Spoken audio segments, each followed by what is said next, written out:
buenas tardes, noches a todas y a todos. Muy bienvenidas y bienvenidos a esta que es la primera sesión del nuevo ciclo del espacio de vida mística de Some Christians, de Somos Cristianos.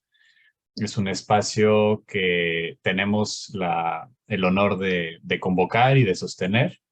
Hace un año iniciamos, esta sería la segunda versión, la segunda edición del espacio, simplemente haciendo un pequeño recorrido para no, digamos, perder ese hilo y darnos cuenta de que estamos caminando también en proceso.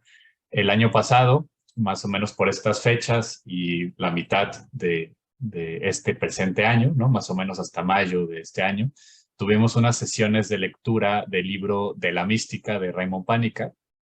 Todas estas sesiones, para quien esté viendo el video en otro momento, se pueden encontrar en este canal, en el canal de Some Christians de YouTube. Ahí van a poder encontrar tanto la conferencia inaugural del espacio Vida Mística, como las 4 sesiones, si no me equivoco, dedicadas al libro de la mística de Raymond Pánica. En esta segunda edición de nuestro espacio, vamos a dedicarle, digamos, otra tonalidad, ¿no? Vamos a seguir con la mística, claramente, es nuestro, en lo cual nos enfocamos, ¿no? Y en lo cual hemos estado ahí más al pendiente. Sin embargo, vamos a dedicarnos ahora a la parte más como de testimonios. Estamos llamándole incluso mística tú a tú, ¿no? En el sentido no solamente de un diálogo, sino también o sea, el diálogo interpersonal entre personas humanas, por decirlo así, sino también con el tú con mayúscula, ¿no? También estamos allí con el esfuerzo de a ver si estos diálogos del tú a tú en minúsculas nos llevan, nos catapultan también de cierta manera a un tú, ¿no? Digamos el segundo tú con mayúscula. En ese sentido, vamos a tener algunos invitados e invitadas que vamos a estar, digamos, acompañando, ¿no? En la conversación. Esta primera sesión que voy a estar yo solo, platicándoles un poco, pues, de la mística y de cosas similares, de dónde viene la idea, algunas, digamos, planteamientos genéricos.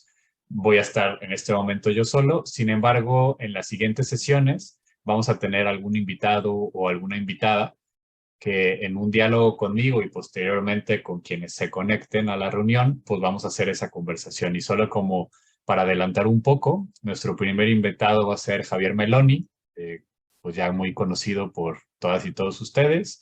Es el día 21 de diciembre, ¿no? Del próximo mes, a la misma hora, ¿no? 7 de la tarde-noche allá y 12 del mediodía acá en México. Después vamos a tener todavía en febrero, falta precisar la fecha, una conversación con Teresa Valenzuela, que de hecho está aquí presente. Muchas gracias, Tere, por andar por acá. Y vamos a tener esa conversación con ella. Posteriormente vamos en el mes de abril, también todavía falta definir la fecha, con Juan Carlos Lapuente Tapia, que él es de Perú, pero vive en los Estados Unidos. Y también vamos a tener esta conversación con él. Y finalmente vamos a cerrar en mayo, todavía también precisando la fecha, con Miriam Subirana, ¿no? Que también estoy seguro que por ahí ustedes la conocen. Y vamos a tener estas conversaciones siempre a la misma hora, solamente las últimas 3 nos faltan precisar la fecha exacta, pero se los diremos en cuanto lo tengamos. Como les digo, pues bueno, ese es un poco el esquema que vamos a seguir en esta edición de Vida Mística 2022-2023.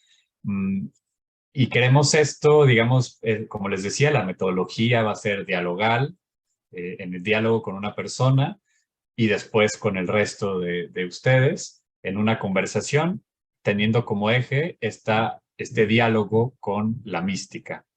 Me gustaría ahora pasar, todavía estamos en el momento de encuadre, pero me gustaría pasar entonces ya a hablar un poco sobre qué vamos a estar comentando en estas conversaciones. Digamos que la invitación que le estamos haciendo a las personas que estamos invitando, y voy a empezar conmigo mismo, va a ser cómo ha sido el tomarte en serio esto de vida mística o de camino espiritual, de vida espiritual, en dos acepciones. Cómo este misterio o esta vida con mayúscula o este Dios, ¿no? Llamémosle de distintos nombres, te ha tomado en serio, ¿no? Y jugando con las dos acepciones de la palabra tomar, no solamente cuando decimos me tomo algo en serio, es decir, le doy importancia, ¿no? Sino también de tomar, ¿no? De agarrar. Eh, entonces, ¿cómo he sido tomado y tomada por ese misterio en la vida y cómo a través de eso también yo me tomo en serio, ¿no? Que es una expresión quizás también idiomática en algún sentido en algunos países, cuando decimos, por ejemplo, en Sudamérica dicen mucho ponte serio, ¿no?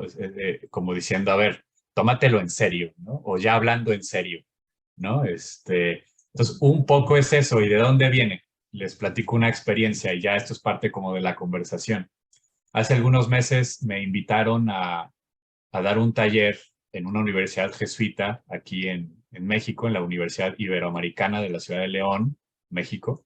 Eh, pero el taller era sobre mística, pero enfocado, digamos, las personas que iban a tomar el taller eran personas que aquí se llama de servicios generales, son las personas encargadas de mantener la universidad de pie, ¿no? Son los que limpian, los que arreglan los jardines, los que son los carpinteros de la universidad, los que cuando se descompone algo eléctrico, etcétera, ¿no? Estas personas que en muchas ocasiones pues no se van a poner a leer a Raymond Pánica, claramente, ¿no?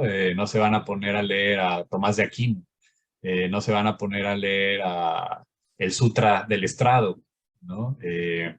Digamos que otro tipo de lenguaje, ¿no? Para transmitir se requiere. Y entonces a mí se me ocurrió cuando surgía la pregunta, bueno, ¿y quién es un místico? ¿Quién es una mística? ¿No? ¿Quién es esa persona que le podemos llamar que es mística? Eh, y entonces en ese momento yo les dije, bueno, yo podría decirlo en términos sencillos como alguien que se toma en serio el camino espiritual, ¿no? Recuperando esta expresión. Claro que podríamos hablar desde otras categorías, ¿no? Y en realidad, pues esto sería para interpretación de algunas personas, considerar que eso de cierta manera disminuye la mística, ¿no? Porque entonces la mística, para muchas concepciones, la mística es solamente como el cumbre de la experiencia religiosa y solamente algunas personas, algunos pues favoritos de Dios, a veces se les ha llamado, tienen una vida o una experiencia mística, ¿no? Sin embargo, pues justo la invitación es a verlo de manera distinta y en esto me apoyo un poco en Juan Martín Velasco, que también ustedes han de conocer bien su trabajo. Él dice muy claramente en su libro El fenómeno místico que él se atreve a llamar a una persona mística a toda persona que vive una experiencia de fe. Claro que aquí distingue el fe, siguiendo también a Panikkar, distingue fe de creencia. La creencia tiene contenido, ¿no? Yo creo, ¿no? Por ejemplo, en el catolicismo, cuando se dice el credo, ¿no? Creo en Dios Padre Todopoderoso, eh, hay un contenido dogmático y utilizando la palabra dogma en el buen sentido, ¿no? No en el sentido de dogmatismo, de cerrazón, sino en el sentido de una herramienta, lo que es un dogma, ¿no? Que es una plataforma que te tendría que catapultar a una experiencia. En ese sentido, el dogma, si es útil o si es efectivo, tendría que funcionar como un icono, ¿no? Que para quien sabe un poco de la teología o de la espiritualidad de los iconos, pues no es la contemplación per se de la imagen, sino que el icono te tiene que transportar o tiene que ser una ventana para la contemplación de lo divino. Lo mismo el dogma. Y bueno, la creencia es eso, la creencia pues es creer, en ciertos dogmas, pero la fe, ¿no? La fe es un dinamismo, ¿no? Es un dinamismo de apertura. Y ahí ya, digamos, ahí voy un poco yo a mi propia definición de mística, que no definición en el sentido eh, ya, digamos, permanente, sino como a mí me gusta interpretar lo que yo entiendo por mística, que es el dinamismo vital de apertura radical al misterio. Repito, dinamismo vital de apertura radical al misterio. Es decir, una vida orientada a la relación con el misterio con mayúscula, ¿no? Pero de apertura radical, o sea, y radical entendiéndolo como desde la raíz, ¿no? Desde lo más hondo y de apertura total. Pero es vital, o sea, una vida que se va dinamizando desde todos sus niveles, horizontes, dimensiones y paradigmas en la comprensión, más allá de lo intelectual, una comprensión total de lo que sería relacionarse con el misterio. En otras palabras, pues es el cambio de una vida dinamizada desde el yo, desde el ego, ¿no? En donde todo lo que vivo, pienso, hago, deseo y sueño es exclusivamente en aras de mi propia autosatisfacción. El cambio de eso, ¿no? El cambio del dinamismo a una vida que paulatinamente se va descentrando del ego para centrarse en la relación con el misterio, ¿no? Pero eso es un camino, es una vida que es paulatina y que podríamos decir en ese sentido, pues que también hay un proceso de profundización en eso.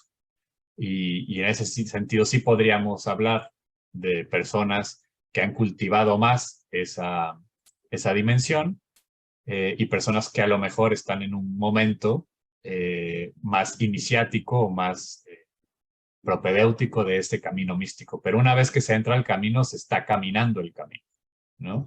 Y en ese sentido, por eso le pusimos vida mística a este espacio, que preferimos hablar de vida mística porque expresa la dimensión procesual y de camino, de sendero, eh, y no de experiencia mística, la cual a veces da la connotación de una cosa unipuntual en el tiempo, ¿no? Que si nos vamos más al lenguaje cotidiano, cuando hablamos de experiencia, pues ya tuve una muy bella experiencia contemplando un cuadro, tuve una muy buena experiencia cenando con un amigo, tuve muy buena experiencia en un viaje, ¿no? Pero como que es una irrupción en algo. Y si bien podríamos hablar de experiencias puntuales en la mística, en realidad lo que vemos es que es una vida mística, ¿no?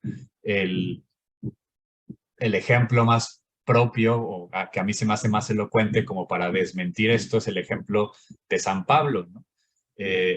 A San Pablo, antes de que fuera San Pablo, ¿no? Sabemos todos su historia, pues era un perseguidor de cristianos, ¿no? Un fariseo perseguidor de cristianos, que estuvo presente en el martirio de Esteban, el primer mártir, y que comúnmente se le considera que su gran conversión es lo que se conoce como la caída del caballo, ¿no? Y que quedó ciego y etcétera, etcétera, ¿no? Conocemos la historia, que es simbólica, ¿no? Y que tiene un montón de símbolos ahí, metáforas que se pueden interpretar haciendo una exégesis. Pero lo que yo quiero recuperar es que una interpretación que creo que ha sido la dominante es percibir esta historia como que de tal cual San Pablo, antes de ser Pablo, ¿no? Pues iba persiguiendo y matando cristianos, encarcelándolos, y de pronto, de la nada, Dios decide mandar una experiencia, lo deja ciego y eso es su transformación. Otra posibilidad que personalmente se me hace más adecuada es recuperar que Pablo tuvo un proceso de conversión. Eh, ver, ver cómo los cristianos daban la vida por ese que llamaban Cristo y que Pablo no conoció y que estaba persiguiendo, pero ver a Esteban dando su vida con este nivel de, digamos, de paciencia, el nivel de compasión que sentía Esteban según la narración por quienes lo estaban ejecutando, etcétera, etcétera. Eso impresionó a Pablo y no solo a Pablo, ¿no? Según las narrativas de la época que tenemos, nos damos cuenta de cómo muchas personas se conmovían del de la manera en que estos primeros cristianos y cristianas afrontaban el martirio, ¿no? Se sorprendían ¿no? Se sorprendían cómo casi en los anfiteatros romanos eran ellos los que salían corriendo al encuentro de las bestias y no huían de ellas, ¿no? Y se sorprendía a la gente, ¿no? Y decían, ¿cómo pueden dar la vida? O sea, ¿qué están creyendo? ¿En qué creen? ¿Qué viven? ¿Cómo le hacen para morir así? ¿No? Con esa supuesta paz que aparentaban, ¿no? Eh, Vemos que eso también le sorprende a Pablo y que entonces la caída del caballo no es más que una experiencia dentro de un proceso que lo lleva, digamos, constante en su vida mística, incluso posteriormente, ¿no? Cuando, cuando se queda ciego, es decir, o sea, cuando de pronto se le cae su creencia farisaica, ¿no? Que eso es, se le dice un poco esto de, eh, o sea, es una de las interpretaciones de que Pablo perdió la visión, es decir, que de pronto se dio cuenta que dejaba de creer, que dejó de creer en su propia fe farisea, ¿no? Y que entonces quedó ciego. Y quien le regresó la vista, digamos, quien lo cuidó fue la comunidad cristiana que lo perseguía. Y entonces fue esta acogida cristiana la que le regresó la vista, ¿no? Eh, entonces vemos que no solo es la caída del caballo, sino todo lo que pasa antes y todo lo que pasa después. Incluso ya en las cartas mismas vemos que Pablo sigue en proceso de vida mística y no que de pronto ya se convirtió en un místico y ya es un estado así lineal, idéntico, sino que es más bien una vida, ¿no? Con sus altibajos y todo lo que esto implica. En ese sentido, un poco lo que aquí estamos recuperando es, y hago el ejercicio circular de volver un poco al argumento, es eh, hablar con personas, digamos, o sea, como esto que decía Juan Martín Velasco, de que la experiencia mística, que él consideraría a una persona como mística, a toda aquella persona que tiene la experiencia de la fe, ¿no? Es decir, no la experiencia de una creencia, ¿no? No quien defiende un dogma, o no quien se adscribe a una institución o a un colectivo humano, sino quien vive actualmente de manera concreta y real en su cotidianidad este dinamismo de apertura radical al misterio que sería la fe, ¿no? La fe como una apertura, ¿no? Una actitud fundamental ante la vida, que así es como también lo define Velasco y dice que las distintas tradiciones le han llamado de manera distintas, ¿no? Si en el cristianismo le llamamos actitud teologal, en el Islam se llama Islam, ¿no? Que se traduce como la sumisión o la total apertura radical, ¿no? A este misterio que es Alá, ¿no? Que es Dios. El Bhakti, ¿no? En la India, ¿no? Está posicionamiento de total devoción, ¿no? Etcétera, etcétera, ¿no? Muchos nombres para una actitud humana fundamental que podemos llamar fe, ¿no?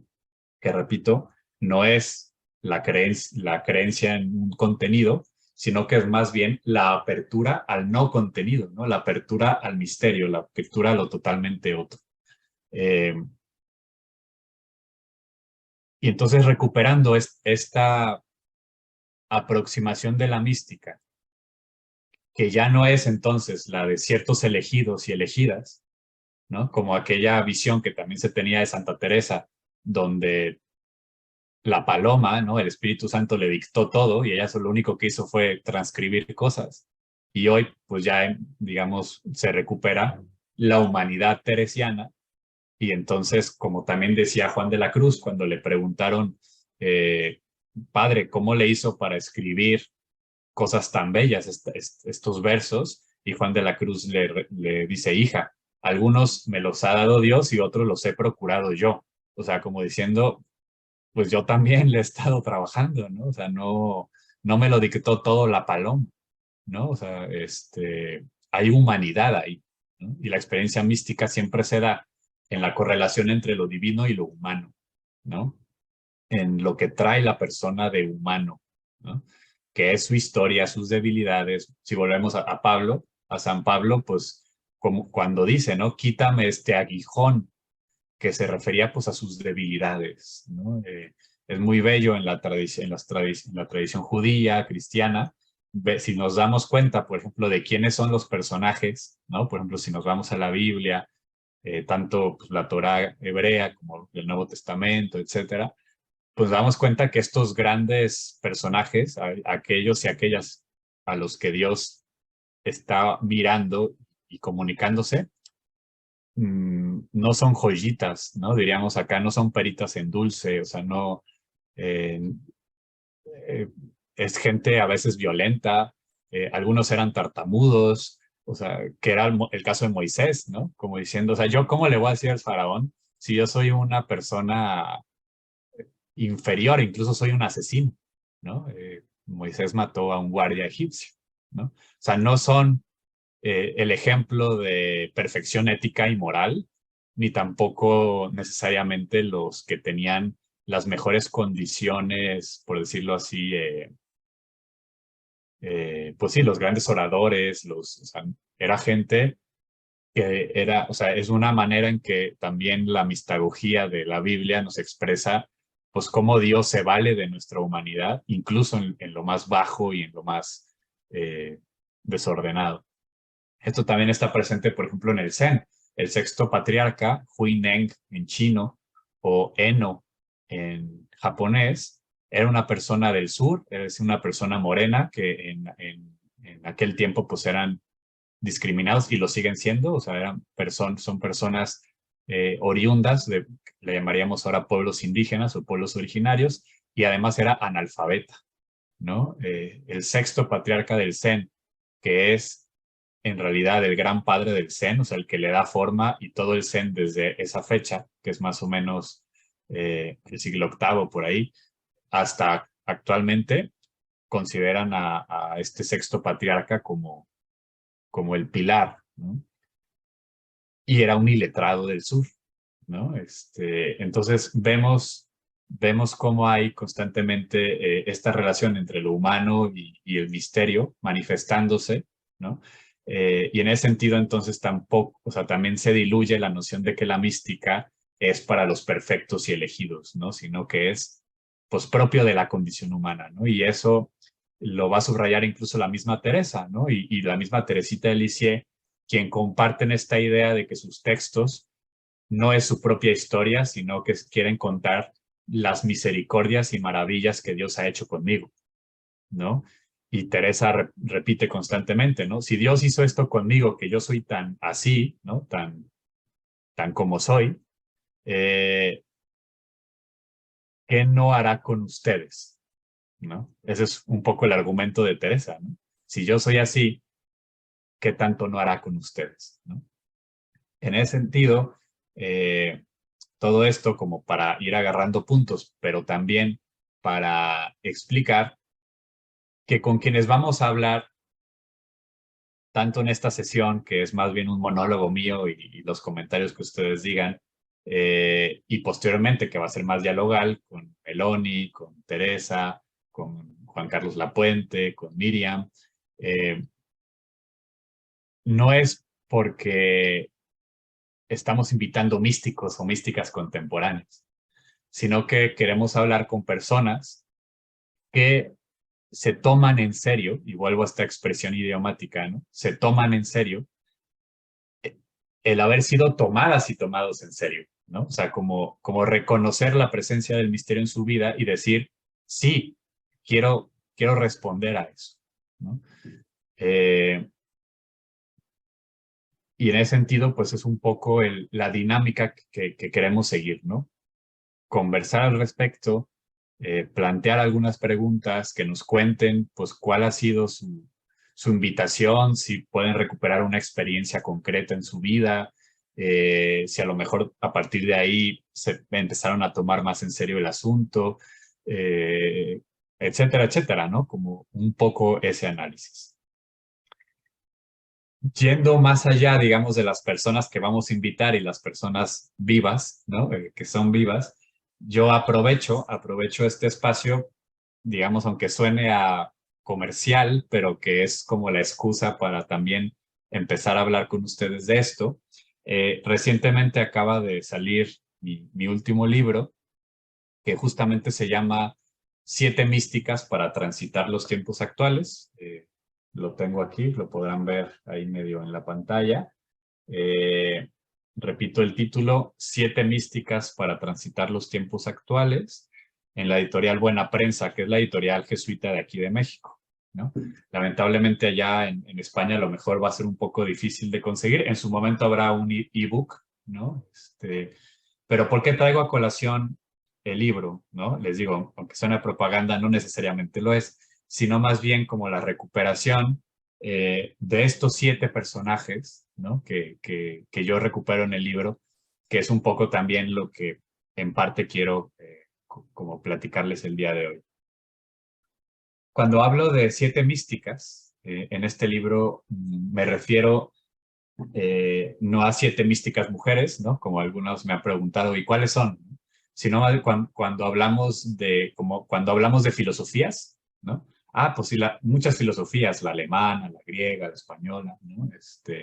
Así yo utilizo la palabra místicas, ¿no? Como diciendo 7 místicas, ¿no? Pero en realidad son 7 místicos y místicas, ¿no? De personas concretas. ¿Quiénes son estas personas? En ese orden aparecen en el libro y tiene un objetivo de por qué están acomodados así. Gandhi, ¿no? Que creo que todo el mundo sabe quién fue. Teresita de Lisieux, que también, digamos, es bien conocida. Ignacio de Loyola, Teresa de Jesús, Juan de la Cruz, y los últimos dos un poco más desconocidos, Gustav Landauer y Lanza del Basto. Diré un poco también qué recupero de cada uno y por qué. Esto es como para fortalecer la noción de vida mística, ¿no? ¿De dónde nace el libro, no? El libro en realidad es un taller, es un curso que impartí, algunas personas que están aquí presentes lo han tomado, que impartimos en el verano del año 2020, cuando, pues, digamos, el primer verano de la pandemia, ¿no? Es un curso online, casi asincrónico, pero hubo una sesión semanal. Durante 7 sesiones nos encontramos y en cada una hablamos de uno de estos 7 místicos. No recuperamos, y bueno, ya después hubo una segunda, tercera, cuarta, quinta generación, salió el libro, recuperé la experiencia, volví a ver los videos, etcétera, y ahí más o menos redacté un libro que pretende ser como un acompañamiento para quien posteriormente quiera vivir el curso, ya sea que lo viva cuando lo damos o que lo viva personalmente, que tenga el libro y decir yo lo voy a leer y para mí personalmente, o que también lo lea con sus amigos, familia o lo que sea y lo trabajen, ¿no? Es un libro teórico práctico, es decir, tampoco no es un libro de curso de actividad 1, actividad 2, no es tanto así, pero tampoco es puramente rollo, digamos, exposición erudita, sino que pues sí, hay invitaciones, ¿no? Por ejemplo, con Gandhi vemos un poco qué es el voto, ¿no? En el camino espiritual, la filosofía del voto. Con Gandhi también recuperamos su noción de experimentar la verdad con el cuerpo, que así se titula o se subtitula su autobiografía, ¿no?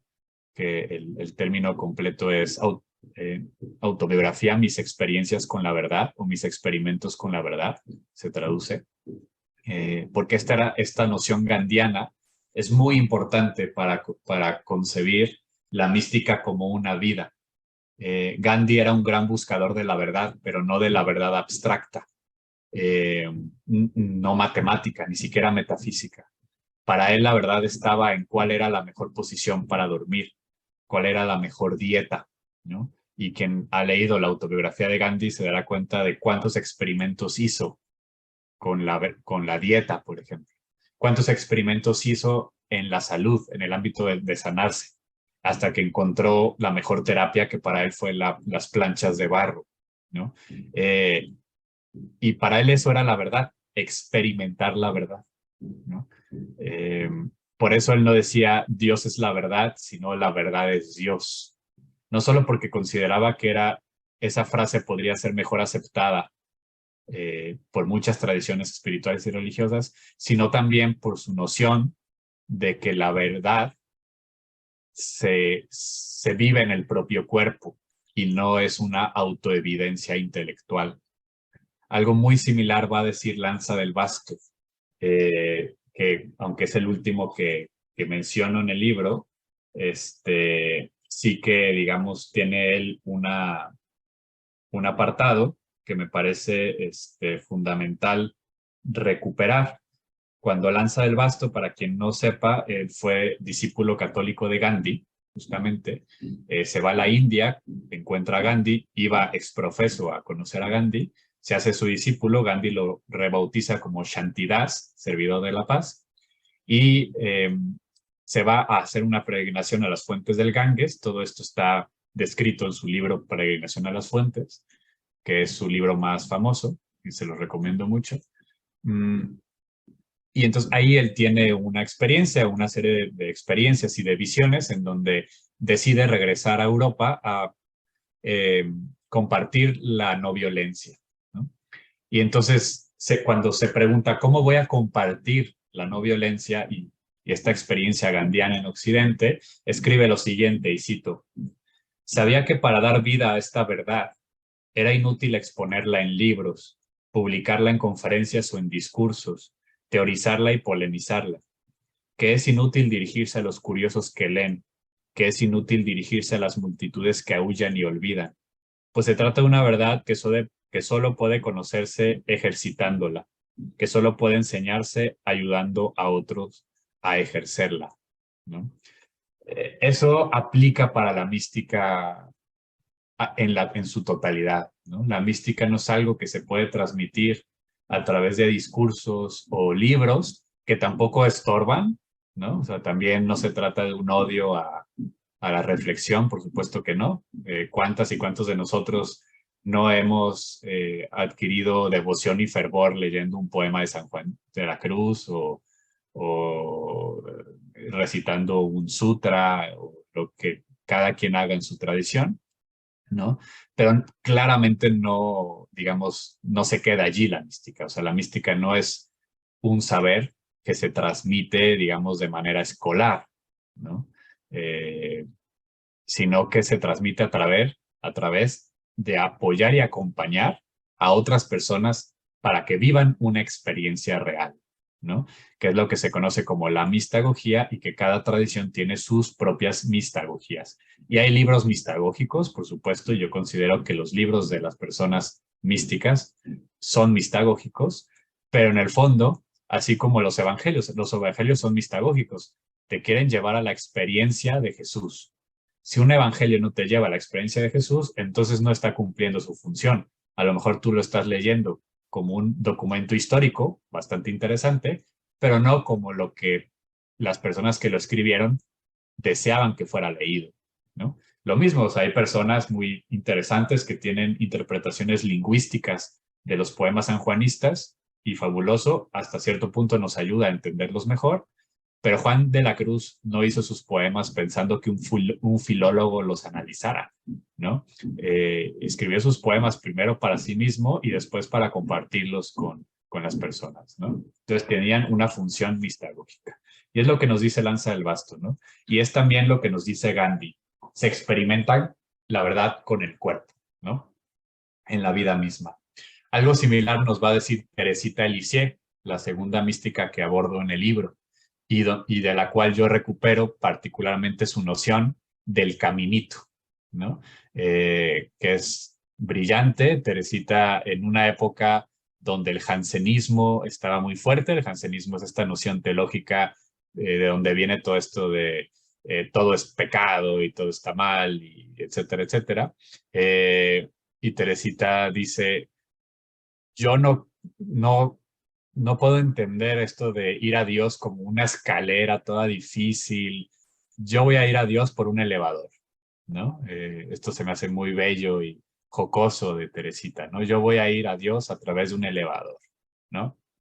Por supuesto, esto no lo pudo haber escrito Ignacio de Loyola porque no había elevadores, ¿no? Pero, digamos, Teresita su gesto del caminito se refiere a mantenerlo sencillo. Una imagen que me fascina de Teresita, donde ella asume constantemente su propia debilidad y le dice a Dios, yo soy como un pajarito que debería de estar atento al sol.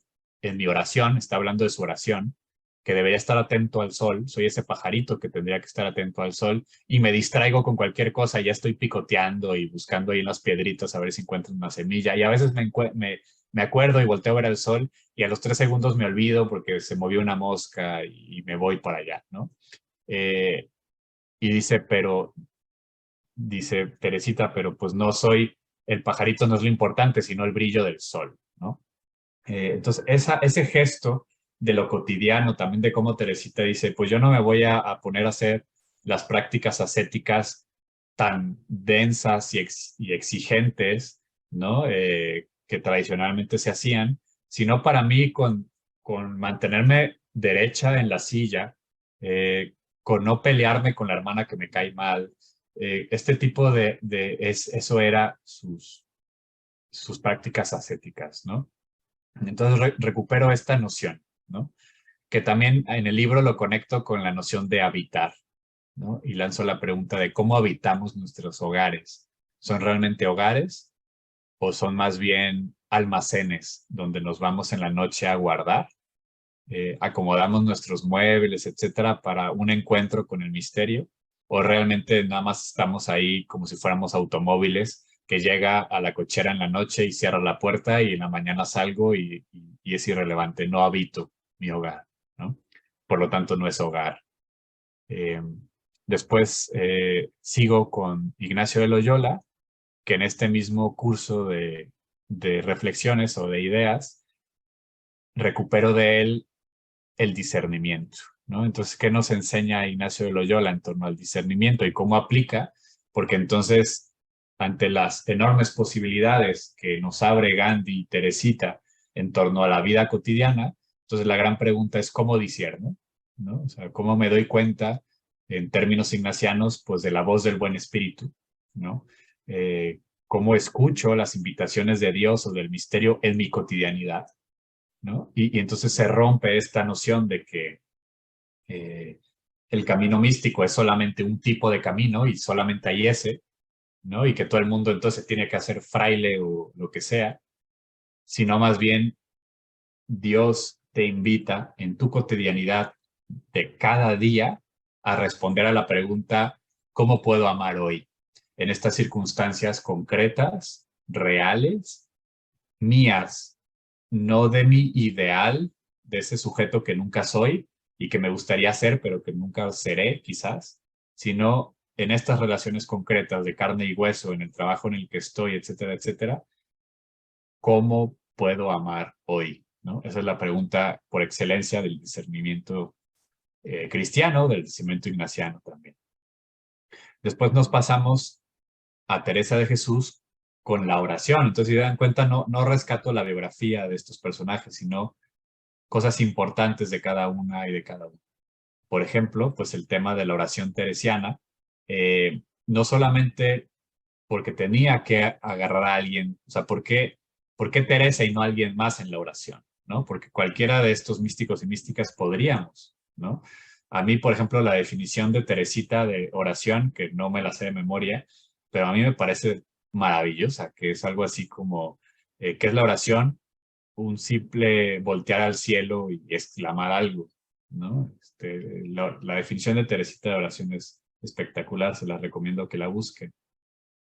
Sin embargo, Teresa tiene una serie de cosas muy lindas en torno a la oración, desde la famosa definición, ¿no? Orar es tratar de amistad, estando muchas veces ya solas con quien sabemos nos ama, pero también, digamos, aparte de su famosa oración, de su famosa definición de oración, también nos dice Teresa, para que sea oración, basta con que sepas frente a quién estás y quién eres tú frente a quién estás. Es decir, porque había casos, por ejemplo, en que Teresa, y así lo narra, pues ella de pronto, ¿no? Está leyendo a San Francisco de Osuna o a grandes místicos y místicas, y de pronto o sea, que estos grandes místicos y místicas están hablando de esquemas de oración o de prácticas de oración muy elevadas y muy, digamos, afuera de lo que tradicionalmente se vivía, ¿no? Y de pronto Teresa conoce a una mujer también iletrada o una anciana que con oraciones sencillas, populares, llega a decir Teresa, ya quisiera yo tener la oración que tiene esta mujer, ¿no? ¿Por qué? Porque la oración basta con que sepas frente a quién estás y que tú sepas quién eres tú cuando estás frente a ese misterio, que es lo que Maximiliano Herraiz, carmelita español, que ahorita está ya en Ávila, le llama la verdad dual en Santa Teresa, que es esta verdad que Teresa está constantemente refiriéndose, que en la medida en que conoce a Dios, se conoce a sí misma y viceversa, ¿no? Y entonces la oración es importantísima, pero en esta clave, ¿no? En la clave de posicionarnos frente a este misterio y reconocer el misterio y reconocernos frente a ese misterio. Después viene Juan de la Cruz, a quien por obvias razones se le ha denominado como el doctor de las nadas, ¿no? Por estas famosas, ¿no? Para venir a tenerlo todo has de venir por donde no tienes nada, para venir a saberlo todo has de ir por donde no sabes nada, etcétera, etcétera. Pero justamente la dinámica sanjuanista, y aquí hubo ¿cómo decirlo?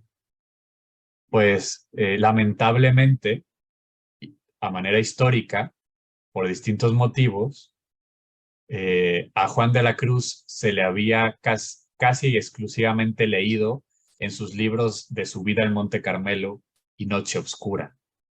Los libros de Cántico Espiritual y de Llama de Amor Viva estaban incluso prohibidos para los carmelitas y las carmelitas durante muchos siglos. Ni siquiera ellos lo leían, ¿no? Entonces, esto hizo que históricamente la figura de Juan de la Cruz se quedara como el gran místico ascético seco, ¿no? Porque si tú exclusivamente lees Noche Obscura y Subida al Monte Carmelo sin la luz de Llama de Amor Viva y Cántico Espiritual, estás transgiversando, estás como cooptando, estás, ¿cómo se llama? Mutilando a Juan de la Cruz, ¿no? Le estás quitando esa luz. Se tiene que leer completo para entender lo que está proponiendo. Y lo que está proponiendo es la dinámica del todo y la nada. Esto que ya decía, ¿no? Para venir a hacerlo todo has de ir por donde no eres nada. Y que es el famoso dibujo del Monte Carmelo, que del lado derecho está el camino de las riquezas materiales y que vemos claramente que se desvía, pero que también está del lado izquierdo el camino de las riquezas espirituales y que también se desvía y se pierde, ¿no? Y que en realidad el que lleva a la cima es el camino medio, que hace alusión al camino estrecho, ¿no? Del Evangelio, pero que curiosamente pues tiene resonancias, ¿no? Con la vía media budista, ¿no? Y que lo único que dice es nada, nada, nada, nada 5 veces, ¿no? Ese es el camino de el medio y es el que lleva a la cumbre del Monte Carmelo, ¿no? Entonces, esta dinámica nos ayuda a entender, y es un poco lo que yo expreso en el capítulo que le dedico a Juan de la Cruz en el libro, como posicionar, y aquí recupero otra cosa de Juan de la Cruz, cuando él dice, es que lo que estamos buscando es un amor mejor, ¿no? O sea, todo este deshacimiento que es necesario, este proceso de purgación que es necesario en la mística, es porque ya estamos enamoradas y enamorados de un amor mejor, ¿no?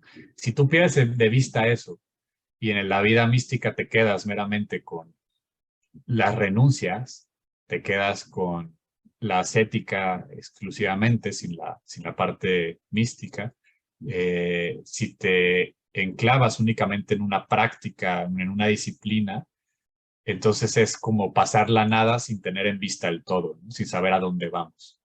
Eh, Cuando sabemos a dónde vamos, desde esa confianza, entonces todo esto se resbala, ¿no? Y no que no haya complicaciones de todo lo que exige un camino espiritual serio, no que no sea exigente, sin embargo, digamos, todo se vive de una manera, ¿no? Incluso haciendo resonancias también al Evangelio, mi cruz es ligera, ¿no?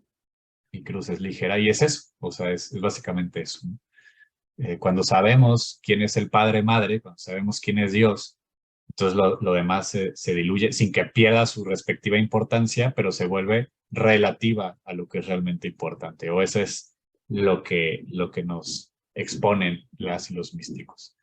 Eh, Faltan dos personajes, que son Gustav Landauer y Lanza del Basto, donde de cierta manera, o sea, empezamos con Gandhi desde lo más corporal, pasamos Teresita, Ignacio, Teresa, Juan, como ya en la cumbre del asunto, y después volvemos a bajar, un poco inspirados en este poema de Pedro Casaldáliga, ¿no?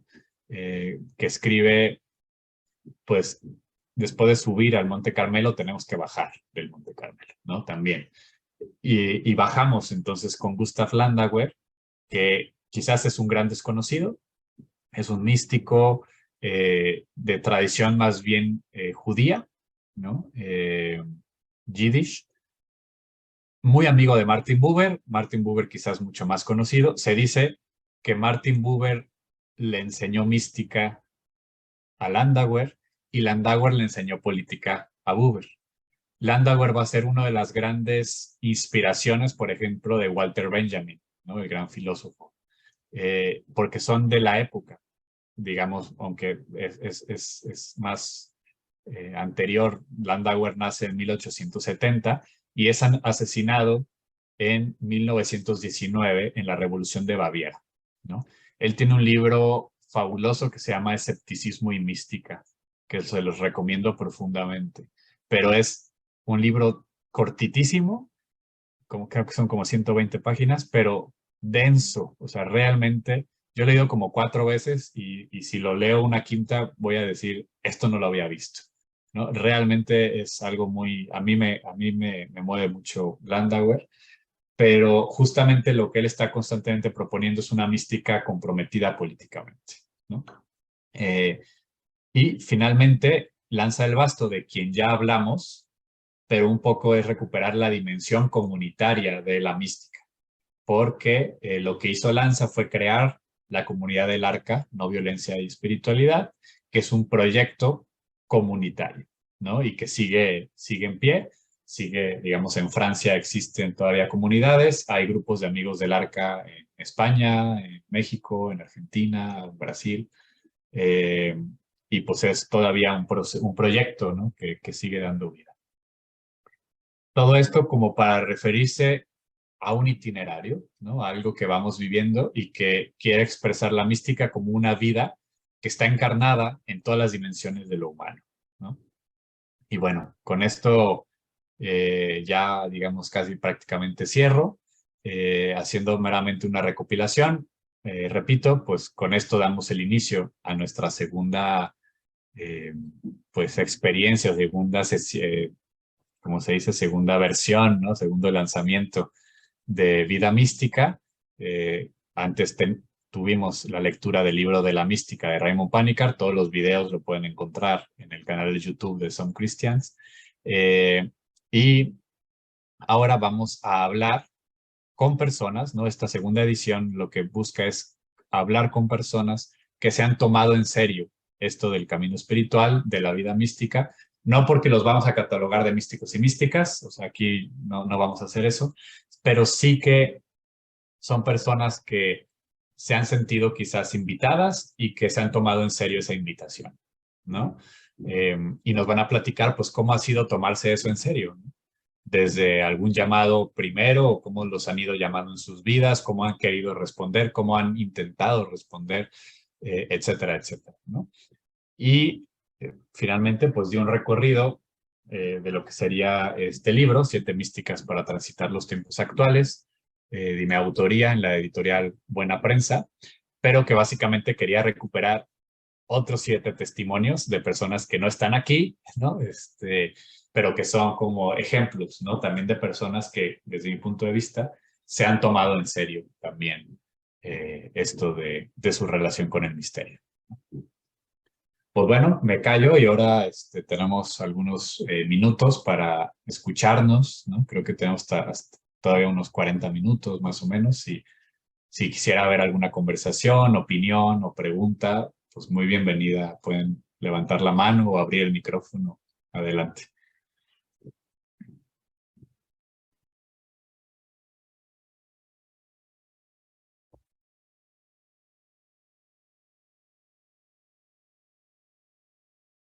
También se vale quejas y sugerencias.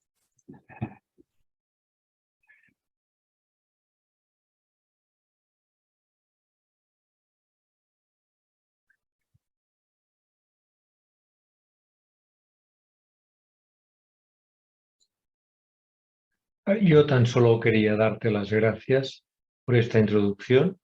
Reconozco que soy un novato en esta materia, con lo cual prefiero esperar a otra sesión, probablemente para contribuir con alguna experiencia, con preguntas. Gracias.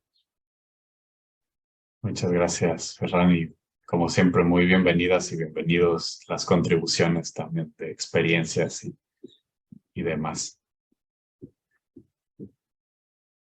¿Alguien más quisiera compartir?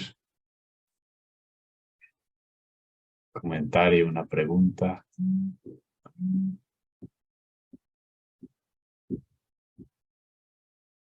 Adelante, Ulrich, sí. Sí, hola, buenas tardes.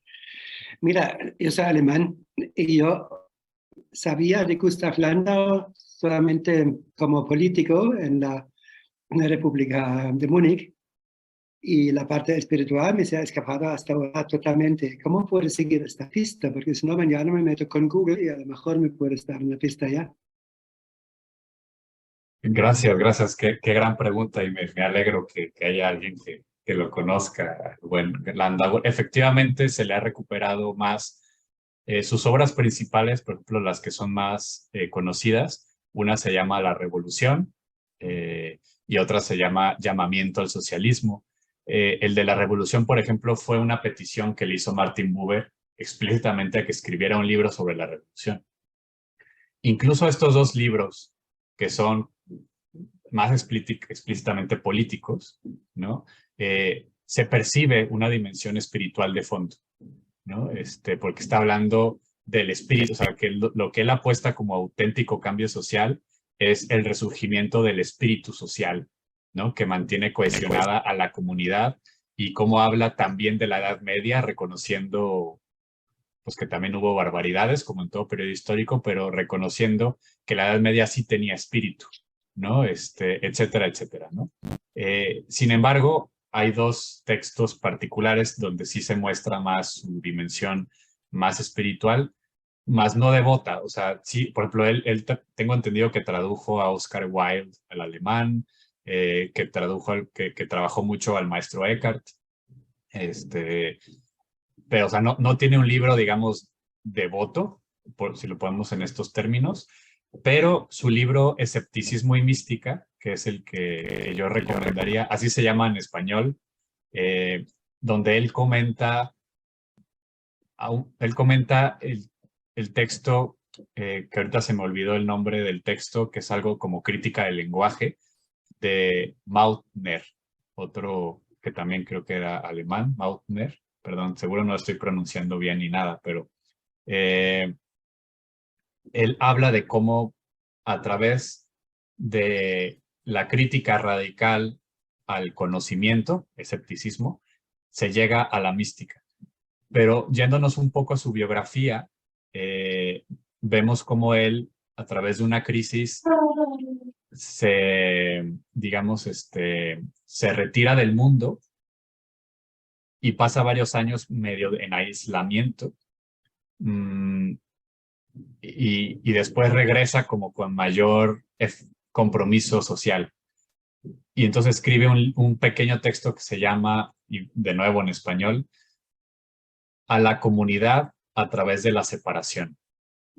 Que ese decir casi completo está incluido en el libro de Escepticismo y Mística, ¿no?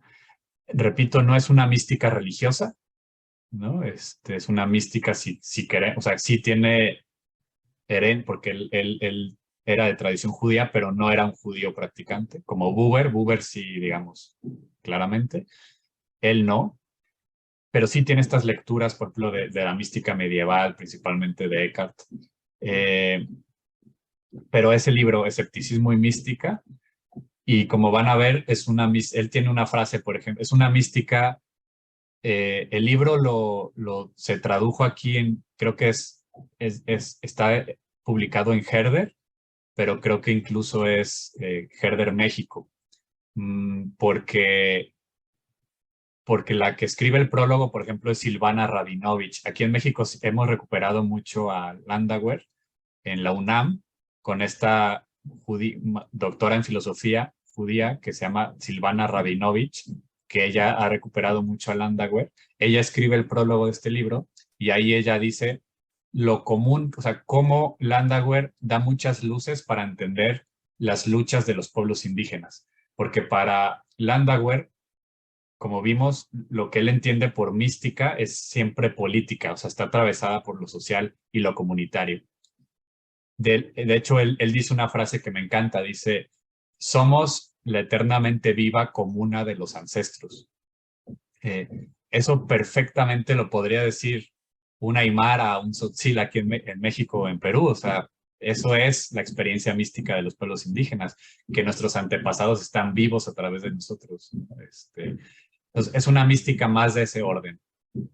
Y si tú puedes leer, Ulrich, el Escepticismo y Mística original, porque me han dicho que incluso es difícil leer a Landauer en alemán, o sea que incluso en su lengua original es obscuro. Gracias, ya me pondré. Sí, gracias. Carlos Corona, adelante. Bien, gracias. Pues mucho gusto a todo el grupo de conocernos. Bueno, yo creo que yo me siento entusiasmado por esta oportunidad de poder profundizar en nuestro camino de fe y de seguimiento como experiencia desde la vida cotidiana y desde comprenderla desde la acción de Dios que nos va tomando. Esto no es tan fácil, se necesita como una finura espiritual, un reconocimiento, una sensibilidad para reconocerlo y también para poderlo explicitar. Y creo que con la ayuda del grupo pues podremos ir teniendo encontrando esta claridad a propósito de nuestras experiencias. Y muchas gracias, Elías, por tus comentarios. Y mucho gusto. Muchas gracias, Carlos. Como siempre, y muy bienvenido. Estoy seguro que así como el resto de quienes vayan estando participando, pues se va a armar muy rica la conversación con la experiencia de todas y todos. Muchas gracias. Y recupero mucho esto que dices, una sensibilidad, o sea, es necesaria cultivar esta sensibilidad, ¿no? Totalmente. Ferran, creo que... Yo simplemente ahora que se ha hablado de libros, me acordé de un libro que estoy leyendo, que lo encuentro muy interesante. Es de la Biblioteca de Vic, de la red de la Diputación de Barcelona, de Bibliotecas Escolares, y lo andé buscando, no lo conocía, me está sorprendiendo mucho. Os digo, la autora es Laia de Ahumada y el título es Espirituals sense religió, espirituales sin religión, de la editorial Fragmenta. La verdad es que son 14 entrevistas en las que simplemente la autora lanza preguntas muy breves y lo que es interesante, lógicamente, son las respuestas de cada uno de las 14 personas que son entrevistadas. Simplemente os digo 4 o 5 nombres, por si algunos les conocéis, pero el libro, francamente, es muy recomendable. Por ejemplo, está Lídia Pujol, está Josep María Bigatà, Agustí Pàniker, sobrino del hermano de Pàniker, Raymond, está Teresa Guardans, está Jordi Pigem, no os los leo todos, pero la verdad es que unos más que otros son personas, son testimonios de su vida espiritual, de su camino, de su vida, y aunque el título es un poco como poniendo un límite, sin religión, la verdad es que muchos de ellos, en su trayectoria, como lo cuentan, están o han estado religados a prácticas religiosas, a fe, etcétera. Me refiero que tampoco es que sea, el título llama un poco la atención, pero en el fondo no hay tanta separación, no hay ninguna separación. Simplemente comentaros de este libro que lo encuentro muy interesante.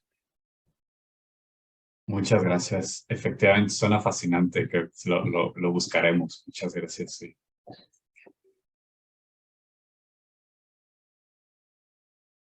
Y que un poco también el espacio este de vida mística, pues intentamos tener esa apertura, ¿no? Estamos hablando de experiencia mística en general, aunque reconocemos también la vocación del espacio, pero va por ahí, ¿no? Por eso nos interesaba tanto iniciar estudiando este libro de Panikkar, digamos, el curso pasado, por decirlo así, la edición pasada, porque nos habla de la mística en tanto que mística, ¿no? No la mística cristiana o no la mística judía, sino pues un poco tratando de abordar el fenómeno místico, ¿no? Y estos libros pues hay otros como el de la mística salvaje, que ahorita se me fue el nombre del autor, pero que va por ahí también, ¿no? Como tratando de recuperar estas místicas más allá de lo institucional también. No sé si haya otro comentario, pregunta, experiencia. Guadalupe. Hola, Elías. Pues yo también estoy entusiasmada de que este proyecto de 7 Miscas siga creciendo y llegando a lugares más lejos, que para mí pues fue conocer sobre todo estos místicos que tienen vidas en la política y contemporáneos, fue muy revelador. Y agradezco también pues esta iniciativa, porque oír los testimonios de gente que, como dice, se lo ha tomado en serio, pues no es tan fácil, porque es un tema que también no es fácil expresarlo, ¿no?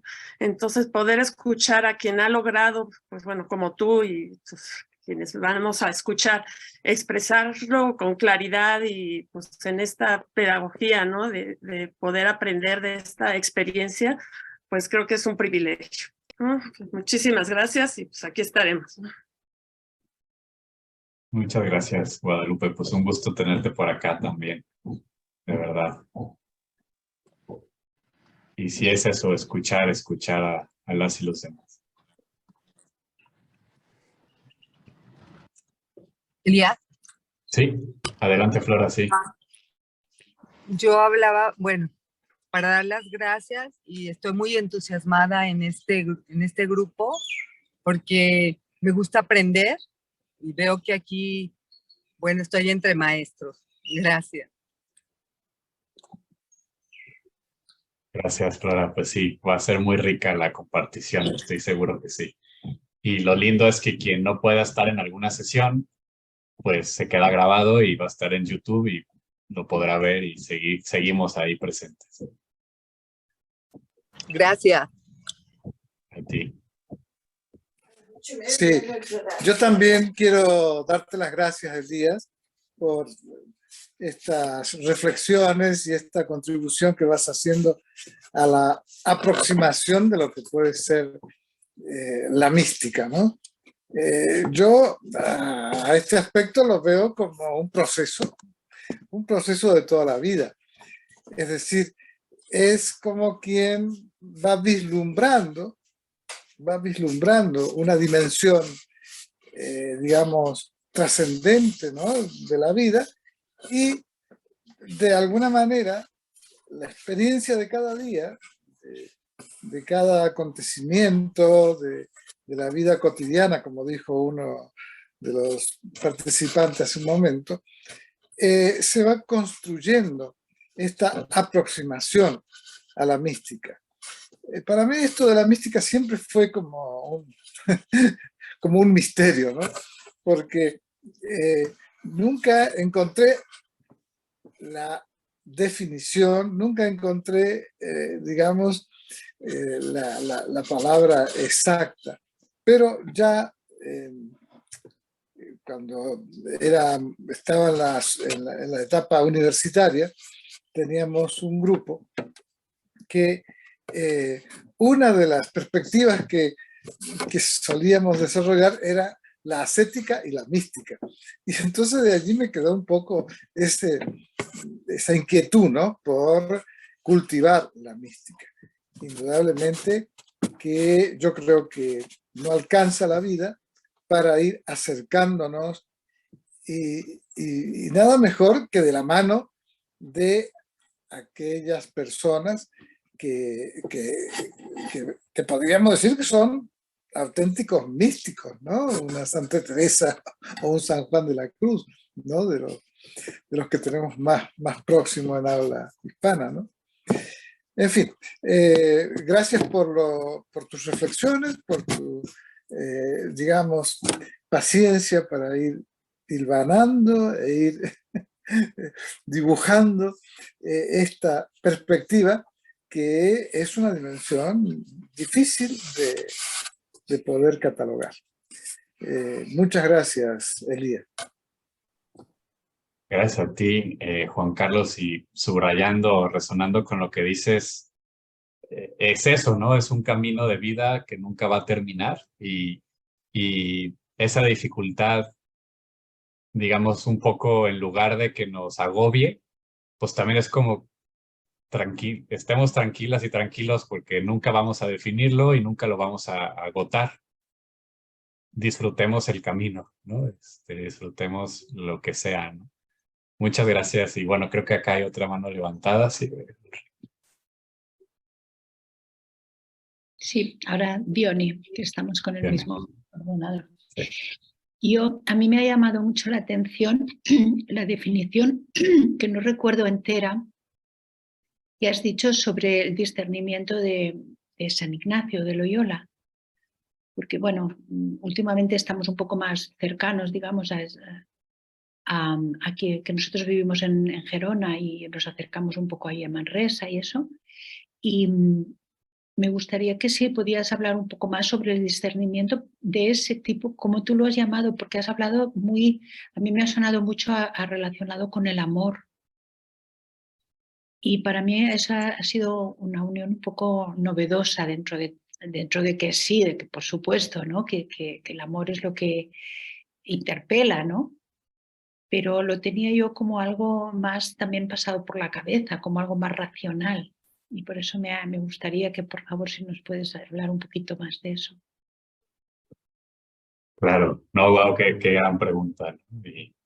Y obviamente, pues, a ver, yo no lo voy a agotar, ¿no? Pero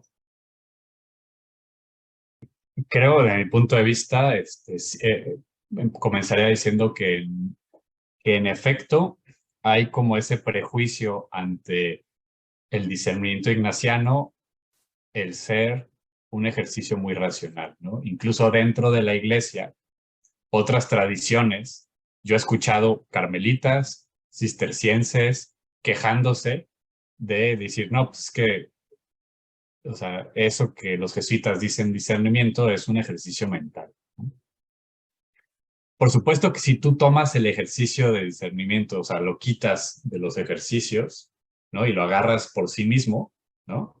Por supuesto, ¿no? O sea, si tú, por ejemplo, dices, pues voy a hacer las tablitas, ¿no? Cuando Ignacio propone hacer pros y contras, cuando Ignacio propone, o sea, todas estas cosas, pues son ejercicios que perfectamente podrían.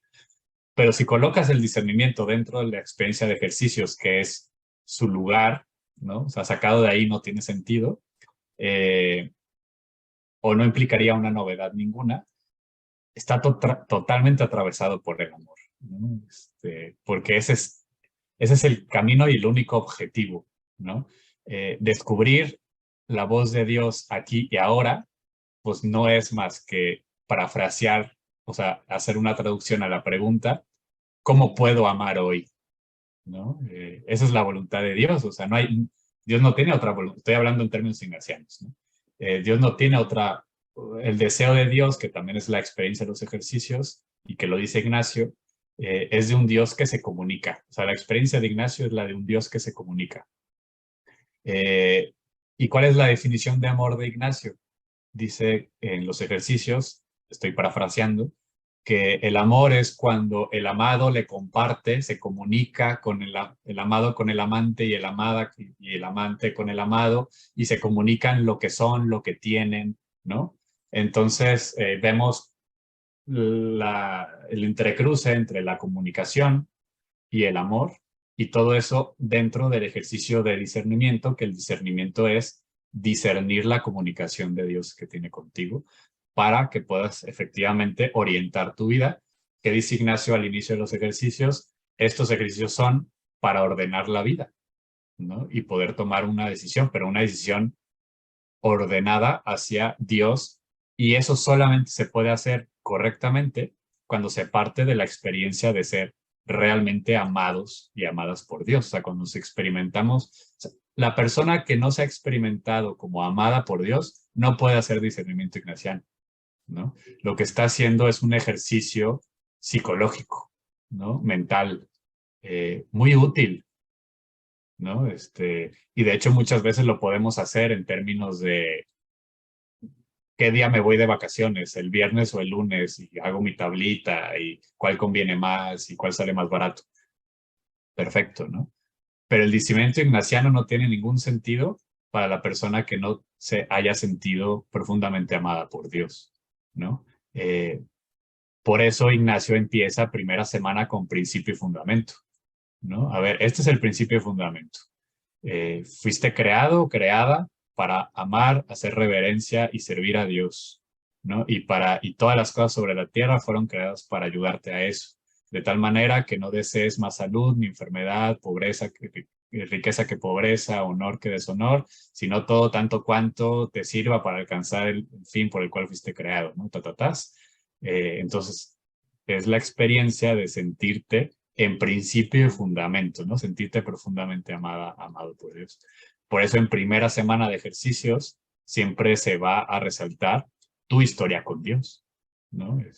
O sea, en la etapa de principio y fundamento y de pecado, o sea, el pecado solamente tiene sentido también cuando te reconoces reconciliada, ¿no? Y salvada, ¿no? Si no, pues no tiene sentido estar ahí como perrito lamiéndote las llagas, ¿no?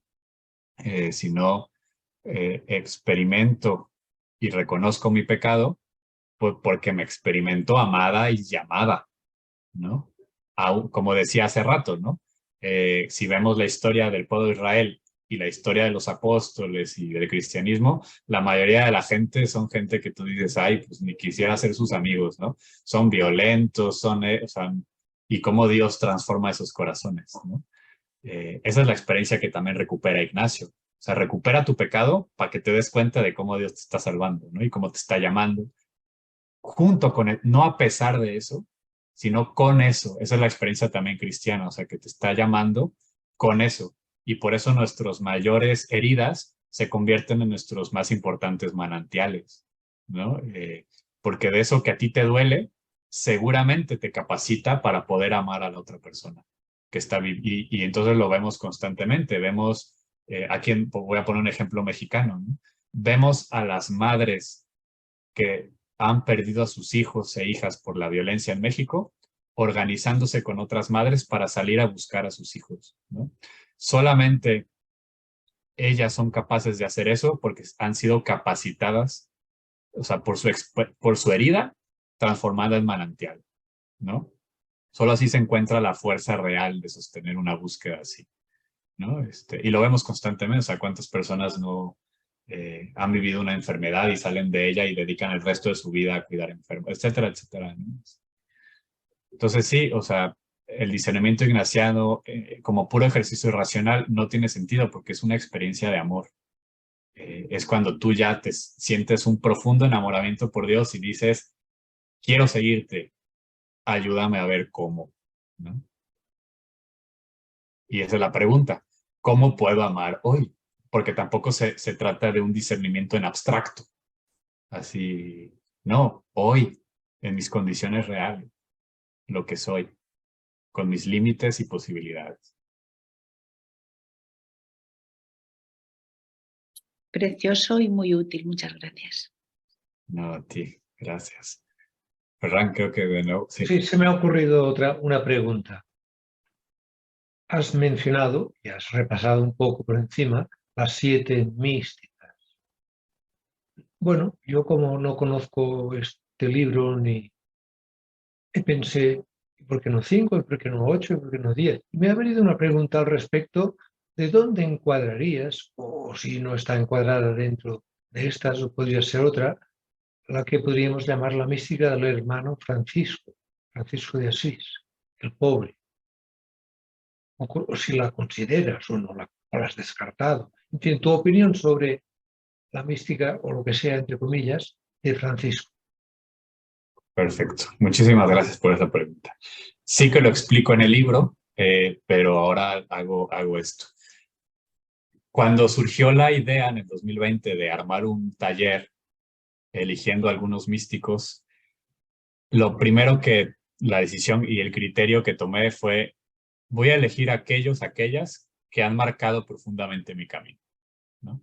De tal manera que lo que yo exponga, lo exponga con el gusto y ¿cómo decirlo?, con el cariño que ahorita a lo mejor ustedes pudieron más o menos prever cuando hablo de Ignacio, ¿no? Me ha marcado mi vida, los ejercicios, viví un año de prenovicio, estudié actualmente trabajo en una universidad jesuita. Para mí lo ignaciano lo tengo presente en mi vida, ¿no?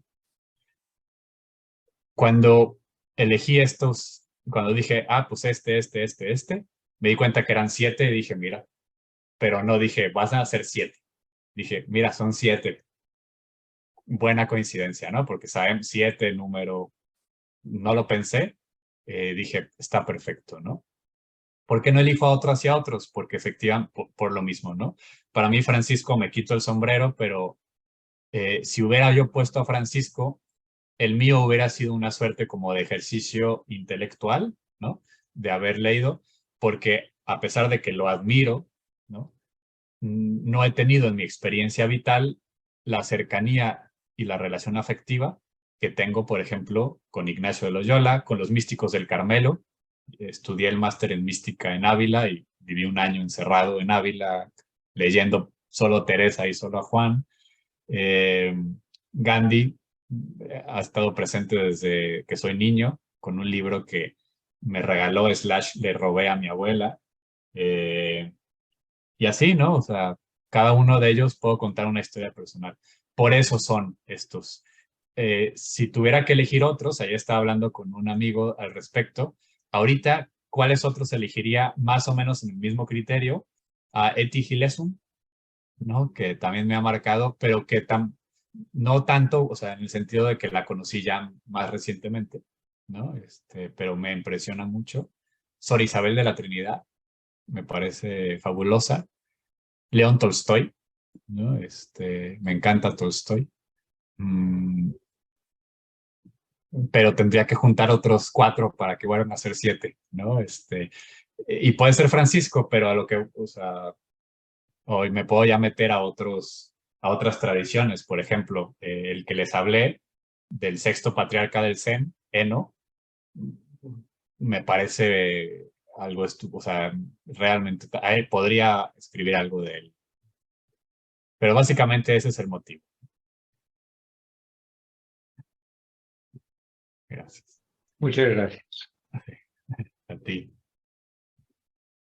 Y bueno, y aprovecho esta pregunta también como para sumar que toda mística, y lo menciono también, y no solo en el libro, sino en general, siempre que hablo de esto, a pesar de que se tiene la noción de que toda mística es personal, yo diría, si es personal, nunca es individual, porque no somos individuos, no somos átomos separados, somos personas, y la noción de persona significa una red de nudos de relaciones. Entonces, si bien la experiencia la vive la persona y en ese sentido es inconmensurable y la dificultad de expresarla, seguramente ustedes han, o sea, tenido esta experiencia de no poder transmitir algo, pero está también al mismo tiempo permeada de nombres, ¿no? O sea, yo no puedo, o sea, toda experiencia, a pesar de ser personal, está atravesada de rostros y de historias y de lugares y de cosas que leímos, personas que conocimos, ¿no? Entonces sí, es personal, pero al mismo tiempo llena de rostros ¿no? Y en mi caso, por ejemplo, pues estos son de los rostros que atraviesan mi historia en el sentido de enseñanzas, ¿no? Porque podría escribir un libro de personas vivas, ¿no? Que han sido, pues, mis amigas y maestros, ¿no?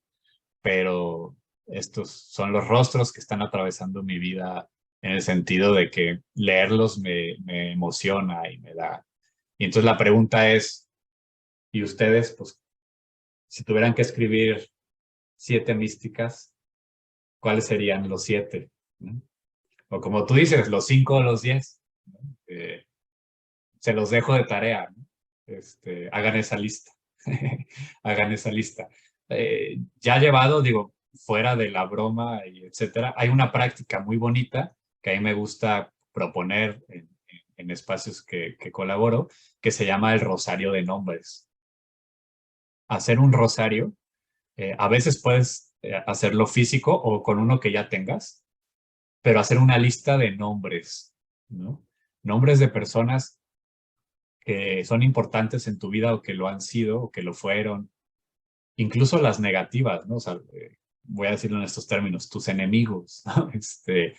Ponerlas ahí y hacer el rosario de nombres y detenerte con tu rosario, con una cuenta, y puede ser un rosario católico o de estos. Yo tengo aquí un mala budista coreano que me trajo una amiga. Entonces, poner el primer nombre y detenerte y como que se te venga a la mente ese nombre y todo lo que viene de tus sentimientos en torno a él o a ella. Y la segunda cuenta el otro nombre y te detienes, y si en 5 nombres ya llevas media hora y tienes que seguirle en tu día, pues hasta ahí, y el día siguiente otros. Y es una práctica muy bella, muy, muy bella, para reconocer que nuestra vida y nuestra espiritualidad está llena de, como decía también Pedro Casaldáliga, cuando me muera y me pregunten si he amado, voy a abrir mi corazón y estará lleno de nombres, ¿no? Creo que eso lo podríamos decir todas y todos si hacemos el ejercicio.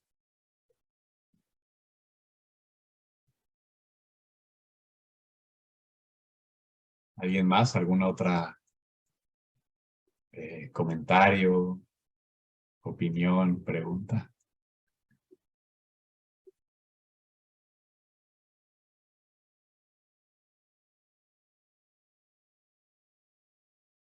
Pues creo que si no es el caso, entonces no queda más que despedirnos sin antes agradecer. Les recuerdo entonces que la próxima sesión es el 21 de diciembre, misma hora, mismo link. Ahora, como decían antes en la tele, ¿no? Misma hora, mismo canal.